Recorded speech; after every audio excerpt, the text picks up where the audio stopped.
Rifle गड्डी दोनों साथे देखावता। हई स्टेजवा पर डर हमरा लागता। राइफल गड्डी दोनों साथे देखावता।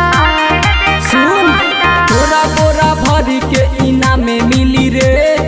इहावा तो खाली रंगदारी चली रे। नाचना तो धाए धाए गोली चली रे। घघरी उठाओ ना तो गोली चली रे। गोली चली रे। गोली चली रे। घघरी उठाओ ना तो गोली चली रे।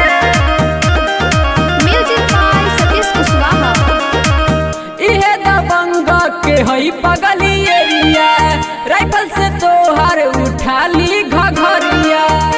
अरे का बुझले तोरा जैसन रंगदार बाबू देखले बानी ढेर। लेके हाथे पिस्टल नाही अखिया तड़े।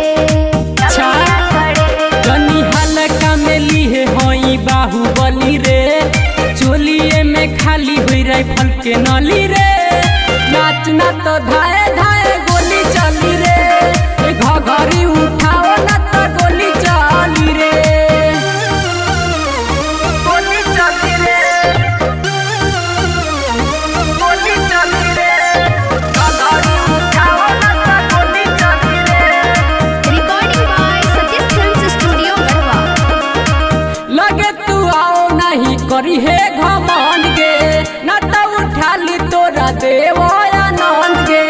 ना तो उठा ली तोरा देव आनंद गे। जाना होत बाटे बाबू बरतावे अब खीस। हमरा टच नाही करे हो मंजित सतीश। काहे रे? सतीश देखो ही में लागता रे रूप कली रे।